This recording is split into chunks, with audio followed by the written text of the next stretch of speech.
หากับปิดห้านหาออกมาแล้วมันชิกินยังไหมนี่อีกฟ้ารุ่นนางก่อนดูสาวเอาตัวจิกินยังเอาเป๊ปซี่เนี่ยเป๊ปซี่เอาเป๊ปซี่2มิรินดา1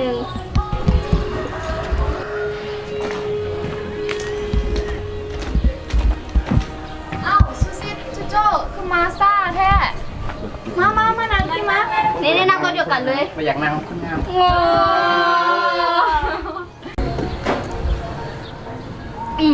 จังไดจังแรกนี้ชุดตัวเฮ็ดหยัง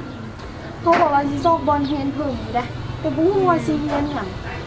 เพิ่นก็ยังซอกอยู่แต่ก็บ่ฮู้สิเฮ็ดวีซ่าหยังคือโตเรื่องว่านี่ตัวดูเขาเห็นเขาเจ้ามาประกาศอยู่เด้ประกาศโซนคอมพิวเตอร์โซนครั้งแรกนี่ซอกเรียนไว้ก็ดีไปว่าเดี๋ยวนี้เฮ็ดหยังเขาก็ต้องได้ใช้คอมพิวเตอร์หมดเอาไว้ซอกบนเรียนลองไปลองบอกโอ้บ่ยากบนเนี้ยน่ะเดี๋ยวเฮาพาไปฮู้นี่เฮากับสิไปเรียนมาแล้วดิอ้าวจุตัวเรียนอยู่บนใดพ่อแม่เฮาพาเฮาไปเรียนอยู่ศูนย์เรียนพัฒนาคอมพิวเตอร์เด้ของเรียนแบบกว้างโอ้แบบทันสมัยแค่นี้เห็นแล้วบ่จำเป็นต้องจ่ายค่าเรียนมันก็สามารถเรียนได้ไปสั่นข้ามเข้าไปเด้ เดี๋ยวได้เงินค่าน้ำก่อนโอ้ยใช่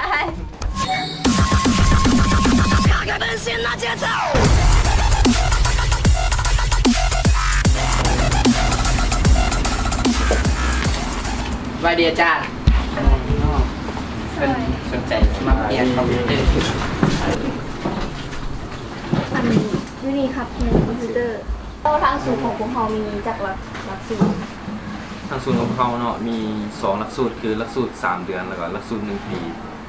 พวกน้องสนใจอยากเรียนแบบใดแล้วหลักสูตรตัว3เดือนนั่นมันเป็นจังได๋แบบหลักสูตร3เดือนหั่นคันเรียนจบเขามีใบยังยืนให้แล้วก็หลักสูตร1ปีหั่นคันเรียนจบเขามีใบประกาศเทียบเท่าให้เนาะแล้วพวกน้องลินคอมบ่เป็นเลยเห็นบ่บ่มีปัญหาเรื่องนั้นนะเพราะว่าทางศูนย์ของเขานี่เริ่มสอนตั้งแต่ขั้นพื้นฐานขึ้นไปและพิเศษเนาะบ่จำเป็นว่าต้องจ่ายค่าเทอมหมดก่อนก็สามารถเข้ามาเรียนได้เลยก็ไปหาแม่ก็เด้อแล้วเรียนรอบที่มาชมพนักงานใหม่